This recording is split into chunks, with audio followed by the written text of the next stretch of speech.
This video is brought to you by Cool green clothing coming straight up out of that DMV. You know what it is. This that Baltimore designer right here. Come on now, come and show some love and show some support. Go online right now, coolgreenclothing.com, and make your purchase. Oh yeah, by the way, if you ain't cool and getting the green, you're in the way, and that just basic. What's going on, YouTube, fam? It's your boy Tony 2 times, and we back with another episode of the Baltimore Way, man. Before I start, be sure to tap that like button. Definitely watch this video to the end to hear the full story and all the details in the case. For the day one, fam, y'all already know it's all love. Thanks for tuning back into another episode. If you're new to the channel and you feeling the content, feel free to subscribe. Definitely hit the notification bell so you can be notified every time we drop a new video. This is a requested video from one of the fan members, so I want to salute you. Appreciate you for sharing. Oh yeah, feel free to share the channel with your peoples. Everybody is welcome. Let's get right into the story. When you are young and growing up in certain environments, the place to be is outside or on the block. Wherever you have a park in your area where you and your friends hang out at, go to chop it up, or a row house with some steps in the front. That's where everything happens at. Trapping, money being made, the hood fights. You can miss a few days, not come around, pull up, and everybody will put you right back in the mix, telling you what's been going on. But also, hanging outside has its cons too. If you come from an area that's known to beef with other hoods, always on cruddy type of time, or that's getting money, and other hoods feel like y'all in the way or stopping they flow, things can get dangerous. Especially if you got other blocks spinning on yours, trying to get some payback for something your guys did or for whatever reasons. We all know in the trenches, there's really no such thing as being safe. We hit those blocks with our peoples at our own risk. Because even if somebody is coming to get your mans, they not gonna call you like, yo, don't be with little such and such today, we coming through. And once bullets start flying, they have no names on them. And you are definitely guilty by association. But sometimes certain hoods have so much going on, even internal beef with each other, that when somebody gets hit, unfortunately, people don't know where it came from and who to blame. And on this episode of the Baltimore Way, we'll be discussing the case of a group of friends, regular day on the block, that took a turn for the worse. All the way back in 2015, a group of young men was navigating life in South Baltimore, Brooklyn Homes Projects to be exact. Two of the friends from the area was 19-year-old Darnell Walker and 20-year-old Victor Guntley. The two young men carried it like brothers. They were always together and on the block with all the other hoppers around their way. Usually the group hung out on 10th Street, but on March 25th, 2015, everything would change. That evening, Victor and a few more people from the neighborhood were in their usual spot, the 4100 block of 10th Street. As the friends were politicking and chopping it up, they didn't notice somebody on a bike posted up behind a tree.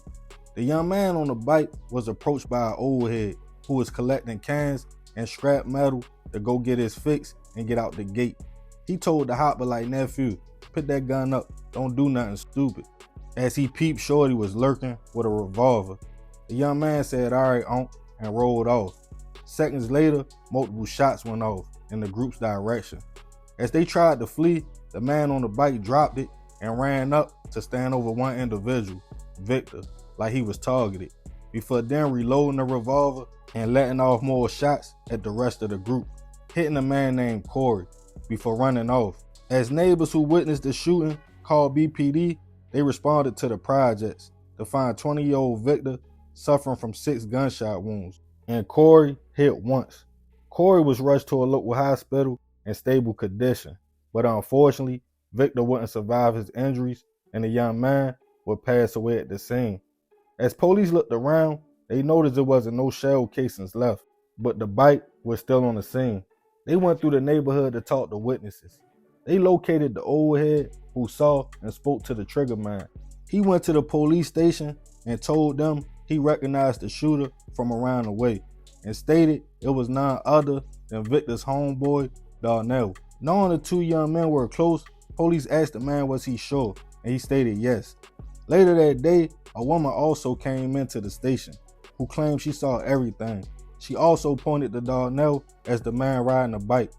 But things would get tricky. When police went to Darnell's house, he wasn't on a run or didn't seem worried at all. They told him he had a warrant out for his arrest for first-degree murder and attempted hit. His mother spoke up for her son, letting police know Victor was also like her son. Him and Darnell considered each other brothers. He would never do that. She stated that day she actually got a call saying there was a shooting on 10th Street, where Darnell always hung out at. She was heading home from work when she saw the yellow tape. Concerned, she stopped the car and got out. Everybody told her the young man who lost his life was Victor. She screamed and told everybody to try to help the young man, but he was already gone. She immediately went home to let Darnell know what happened, and she stated her son was super hurt. His sister also verified the alibi, stating she got a call while she was in the house, stating her brother Darnell was shot. Scared, she called his name and walked in his room, where he was sitting on the bed eating. She claimed Darnell never left the house at all that day when Victor was hit. But with 2 witnesses, he was still taken into custody. Police took fingerprints off the bike handle that the shooter left on the scene, and they also went to the hospital to go speak to Corey. Corey stated he didn't know who shot him. He saw Victor fall and tried to run before being shot himself. He stated he didn't think it was Darnell though, because they all were friends. With everybody in the projects having conflicted stories, nobody knew what happened. If the young man had eternal beef, or if an outsider who looked just like Darnell spun the block.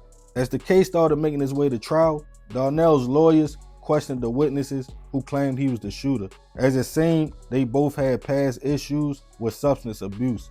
Also, he pointed to the fact the fingerprints on the bike came back to 4 different people, with Darnell only being one of the 4, claiming it probably was just a hood bike that everybody used to ride. But his defense team's ace in the hole was Corey, the second victim, who was coming to court to testify on Darnell's behalf, to let them know he now knew it wasn't his friend who shot him.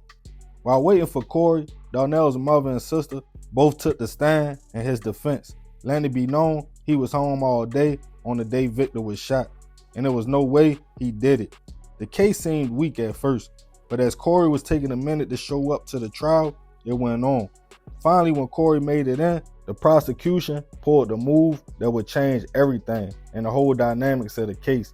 They told the judge they were past the witness and evidence stage of the trial, and Corey was too late to take the stand. Darnell's lawyer objected, but the judge overruled and claimed they were right, leaving the testimony that could have freed Darnell unheard. The prosecution pointed out Darnell's mother might have contradicted her statement because she admitted she drove her son to the light rail station that morning to go to school, meaning at some point he did leave the house. They also pointed to the fingerprints, claiming one handlebar had 4 matches, but the other one only had 2 prints, and one being Darnell's. But there was still no motive on why he would want his friend gone. But in the end, Darnell was found guilty of all charges and sentenced to life with all but 50 years suspended. He has been appealing his conviction, feeling like his case wasn't fairly tried, a key witness who was a victim wasn't allowed to take the stand, and he feels he was railroaded. As of now, he is still serving his time. Rest in peace to Victor. I send my prayers and condolences to his family.